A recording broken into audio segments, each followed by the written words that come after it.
Hello, everyone. Welcome to our Aging and Spirituality podcast. I'm Chris Jensen. I'm Kathy Lee Taylor. Hello.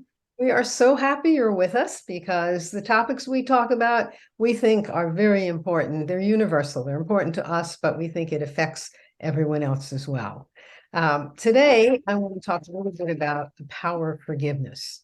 And this came up. I was talking to a friend of mine who was telling me she was trying to do this meditation where she looked in a mirror and loved herself, and she couldn't do it. And it turns out a long time ago, maybe 25 years ago or 20 years ago, her sister passed away. And when her sister passed away, there was unresolved issues. Mm. There was anger, and so she was still carrying this. This was still affecting her health and her well-being.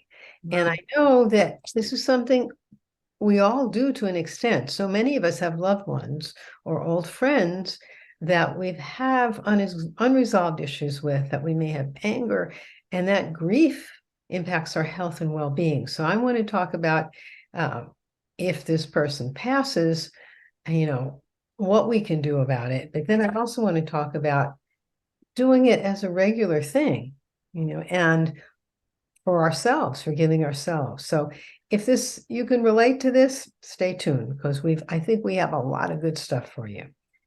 So let's talk about first, let's say you have a loved one or a friend who's ill now. And there's something there. In yoga, we say anytime you're angry, there's a frustrated desire. There's something you wanted from this person that you didn't get. Oh. So that's the first step. You want to think about that. What is it that I wanted from this person and I didn't get it? Okay. So the technique for doing it for someone who's still with us is a little different than someone who's passed, because we can talk to this person. So I want to just tell you a little bit about my experience when my mother passed. I was 29, I was pregnant, and shortly before that, a year or two before that, my mother was in California, I was still in New York, and I was going to be traveling. And a dear friend of mine who was sort of like I call a Upa guru, someone who taught me a lot about unconditional love and important things like that. And she said to me, it's very important that you are there whenever your mother passes, that before that happens, it's important. You have unresolved stuff with her, and you don't have to resolve it, but you have to do something. You have to make some effort. And at the time, I was young enough to think, Who cares? Who cares? Right. Yeah. Right. But she was so right. She was so right, because as it turned out, about 3 or 4 years later, I was still traveling, the old hippie days. I was traveling, and I was The bus. I was in Europe, and I got this strange letter from my mother that didn't make any sense. And so shortly after that, we left and we arrived back in New York, and I called, and my aunt said, your mother has cancer, and she didn't want to tell you because she didn't want you to feel like you had to come back. Oh, man. So Yeah. we went straight out to California, and my mother was in and out of the hospital, and there were still no resolved issues, no discussion, nothing. So I didn't know yoga at the time. I didn't know this technique, because if I did, it would have made everything a whole lot easier. But in any case, one of the things that did happen was one of the last times I saw her alive, I went to the hospital to see her, and her color was just a little tad better. It wasn't so gray. And I said, oh, you look a little better today. Now, you have to realize that no one told my mother she was dying. Okay? No one told her that. That was the thing they did, because she was like a very temperamental person, and they just assumed that she would go off the edge. So, it was ridiculous. It was not good procedure. But in any case, I went to see her, and I said, gee, you look a little bit better today. And she said, oh, Chris, I'm dying and I know it. And it was such a relief for her to say that. Well, and it said something about you that she felt safe enough to say that to you. Well, yeah. And that was the thing that, in that moment, I got to be there. Yeah. I got to be there and we got to have that conversation. Wow. And it was the last conversation I had with her. I mean, she was Wow. still alive for a while. And she, like I came in one time after seeing the doctor because I was pregnant. And I said, oh, they didn't hear the heartbeat today. And in, out of the coma, she sat up and said, what? They didn't hear the heartbeat. And I said, no, it's okay. And she back into the coma. But when she did pass, I did have some sense. I mean, there was still, it was sad and there was a lot of that, but there was some sense of something having worked out. Now, it doesn't have to go like that because you can't always be there or have an experience like that, Yeah, I couldn't. but if the person's still alive, I recommend I'm going to talk you through a technique that is absolutely phenomenal for letting go of that frustrated desire, that not getting what we wanted from the person, and having a sense of forgiveness. Once you forgive, all of the negative energy is gone. And guess what? Your health and your well-being is improved. Because my friend who I started out this podcast talking about, she was having health problems because she was still Mm, carrying this mm. grief from those unresolved things. So here's the technique that you do. If the person's still alive, it's the one we do when they've passed is similar, and it just has a different step at the end. So the first thing you do, so let's try this together. Sure. Sure. So you want to just close your eyes and take a couple deep breaths. Now visualize this person sitting in front of you. And the first thing you want to say is, I have an open mind about this. And you want to try to relax and sit there for a moment or two and try to really have an open mind about it. Because most of the time, it can't be just words. I have an open mind about this. Grrr. I just did that. It has to be, I have an open mind about this. I don't know what this is all about. Okay, so let's sit with this for a minute or two.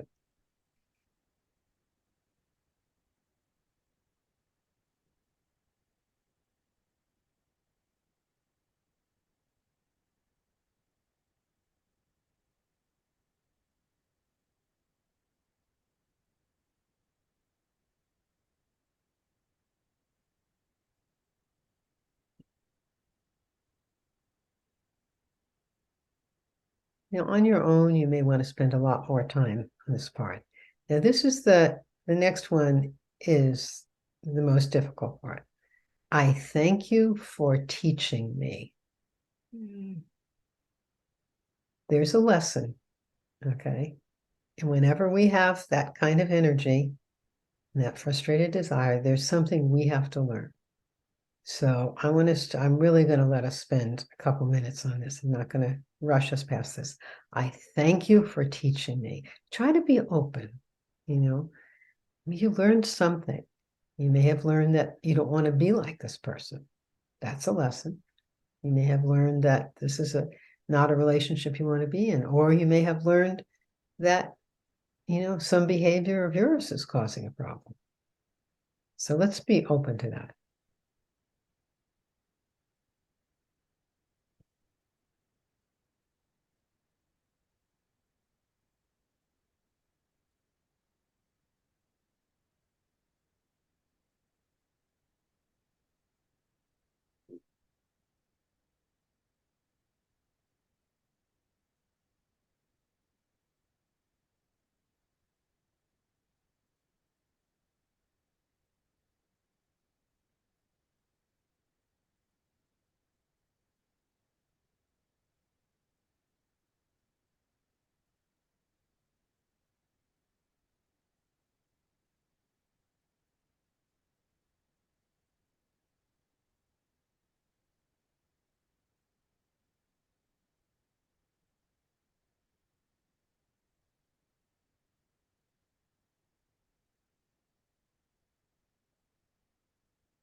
Okay, so we just spent a little bit of time. This one you want to sit with until you start to feel a little bit of that sting go away. The sting that you feel from the frustrated desire. And then the last part, you say, and you have to mean this, May the best happen for both of us.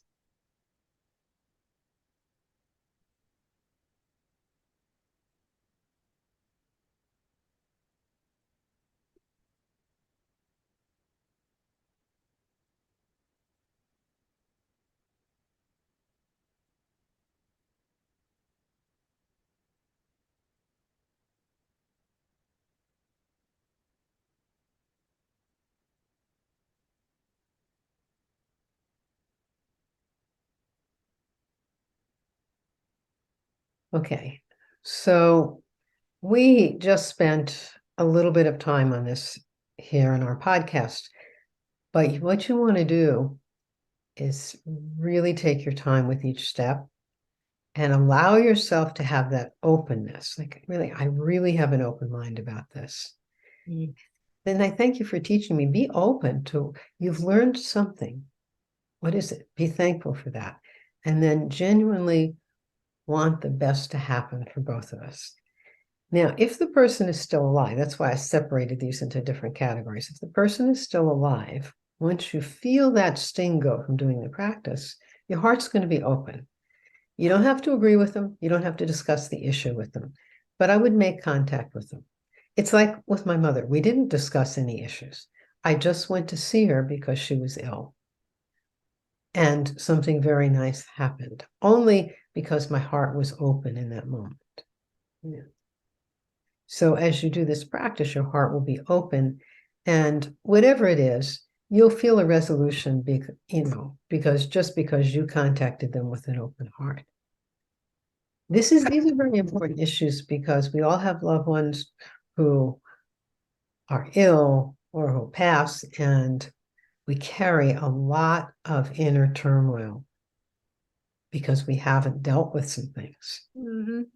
And Do you want to hear my story? Yeah. Because it might be beneficial for the listeners to hear Yeah. this. Oh, you're right. You hit me right on the, I was going to say the head, but the heart with this one. And it's kind of funny because I was driving this morning, and I was, the last week or so, I've been craving Dairy Queen ice cream, which I don't eat. I haven't had, forever. I've been off sugar for a long time. And I couldn't figure out why in the heck I was. Mm-hmm. And then it occurred to me, when I was younger, the one time my mother and I had fun together was when we used to go to the Rainbow Dairies and have ice cream. And oftentimes we'd go to Dairy Queen. She loved the Buster bars. Wow. Wow. I know, right? And so I'm doing this exercise that you just put me into, and my mom's passed. So, maybe it's a different energy. It feels different when you're doing it when they pass. It feels like, that whole scenario is still here for me. It feels like it's energy, and whether she's here or on the other side to me doesn't make a lot of difference. But the minute you told me to tune in and see this person, she was literally sitting there with a chocolate dipped ice cream cone. I'm like, oh, Jesus, Marie. Uh-huh. Like, oh, okay, I get it. So I let you just walk me through the, process of letting that feeling go. And I can feel the iceberg right in the middle of me when it comes to her, and it's not completely gone, but I did chip away at it, and I did get to that place where I will definitely want the best for us. There's no way that you get this far in yoga and you can't hold on to this stuff. Right. You absolutely want the best, but I think I'm telling the story because it can take time. I'll go back now that she's reminded me about this exercise, and I'll do it again and again until I can go into that space and feel 100% free from that, whatever that energy that is holding us in that locked position, or that feels like it's between us. We're not together. I can't visualize her and have just complete and utter love for her yet. When I can do that, I'll be free. Yeah, there's a forgiveness that has to come. That's right. It's the forgiveness that frees us. And there is another step when someone has already passed, and it's sometimes harder to do. You visualize the person, and what I was going to suggest is you visualize them at their best, and that's exactly what you did with her ice cream cone. She's having an ice cream cone. Yeah. And It's the same process, except at the very end, after you say, may the best happen for both of us, then you say, and I let you go. And I let you go. I So like that. That feels good. that's really important. And I let you go. And you Yeah. just, and you're free of it. Because once you truly forgive, your heart's open and you're free of all that. So Okay. you don't have to, That's more powerful than what I've been doing. I've been saying from now on, I send you only love. And that feels like a trickle. It doesn't feel like it's catching the whole thing. because you're not doing the forgiveness part. Yeah. You got to So do the I got to forgiveness do part. I forgive you and I want the best for you and I let you go and just Yep, keep that's it. doing that over and over until I feel free. Right. Well, you've got to do, I have an open, you got to do all the steps. I have an open mind about this. I thank you for teaching me. You got to do that part. Okay, I got to write that part down. Right. Right. Thank Right. you for teaching me. That's Okay. the trickiest part. I thank you for Yeah. teaching. And then may the best happen for both of us. Okay. And then I let you go. Because that's the process of getting to forgiveness. Yeah. Okay. Well, And that was the this one I think is really tricky for me is because there were so many lessons. Like if there were one or two hurts along the way, but it was a lifetime of, right. this kind of nonsense. So, okay, go ahead. Well, so I thank you for teaching me how to be a very self-sufficient person. There's no doubt about that. The other thing that's really important, in addition to, in terms of the power of forgiveness, of forgiving others, but forgiving yourself. And this is one where most of us fall short. And, this friend who I was talking to, I could see not only she needed to do the forgiveness practice for her sister who had passed, but she had to do it for herself. Okay, And that's how do you do that? How okay. So here's what you do differently. okay. Look in the mirror. And if you can't do it looking in the mirror, sometimes people can't deal with that. You can visualize yourself, but looking in the mirror, and then you say, whatever the situation is, let's say an issue with your mother, you do the same process. I have an open mind about this. Okay. And then you're saying to yourself, I thank you for teaching me. Hmm. Okay. May the best happen for everyone in the situation, but may the best happen for me. It's very important to do the forgiveness for yourself. We often beat ourselves up. We would never beat others up the way we beat ourselves up sometimes, and that causes all kinds of issues. Causes all kinds of issues. So it's really important. And well, when you do it to yourself, you also say yourself, you say, I have an open mind about this. And you say, I thank you, my inner self, for teaching me. My inner self. Oh, that's powerful. That, I feel like that's the step I've been missing is not forgiving myself for being in that situation, that lifetime, that whole Right. Right. contract and whatever it was that her and Yeah. I had, that we've been working out this whole life. So that's powerful. Thank you for that. I So like let me that. go through the steps of that again, because Yeah, let's do I it. would say that. So first, you look in the mirror, and I have an open mind about this. I thank you, my inner self, for teaching me, because it's our inner self that's driving everything we learn. Right. And you sit with that, and then may the best happen for everyone in this situation, me, or the best happen. May the higher, and then at the end, you say, may the higher will be done. Okay. I'm writing this down. Okay. Okay. I mean, that I think is just very critical, and it's very important. It's part of the huge power of forgiveness is to forgive yourself. Once you forgive yourself, you're free. I You're think free. that's the step I've been missing. I'm going to do that tonight. That's cool. We carry a big burden on us when we don't forgive others and we don't forgive ourselves. So it's a great thing to do. Yes.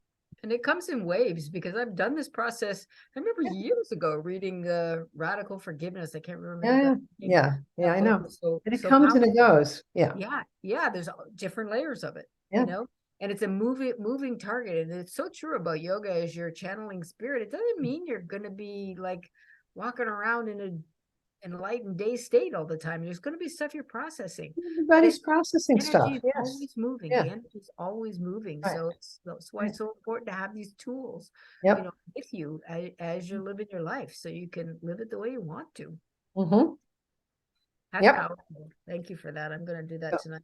Yeah. work with this, folks. I mean, you know, we all need to forgive someone. We all need to forgive ourselves. And it is, I brought it up particularly with people who have passed, because I know that, as we age, we're going to be we deal with that with parents or, contemporaries. I mean, we deal with it all the time, so it's very important. But you also can use this process with anyone currently, that you have been hurt by, Yeah. Somebody in your life right now. yeah, somebody in your life right now that you feel hurt. If you feel hurt, it means there's something you wanted you didn't get from this person, so you need to deal with it. And forgiveness is the way out. It's the way out of any kind of stuff inside. So do work with this, and we'd love to hear, how it goes for you, if it's helpful, and if you're doing it. Yes. So, Any questions you have about that one? This is, I mean, I hope you're following that, because this is such an important process in your life. This is when you got to know backwards and forwards. You really do. it really is. It's very, very important. Because you're constantly in touch with people all the Mhm. time. Right, And you constantly. often have expectations that Right. get met, Yeah. your feelings get hurt because Right. blah, blah, blah, whatever. Yeah. So you kind of work out of that pattern as you get older, and you don't have as many expectations and stuff, but it still happens with your It still happens. It still family and things happens. like that. Yeah. So yeah, I hope that helps. That was really good stuff. Okay. So hopefully you have a great time forgiving others and yourself, and we'll see you. Or what are the Right. Right. We'll see you again soon. Yes, thanks for coming. See you Thank next week. you. Bye. Bye.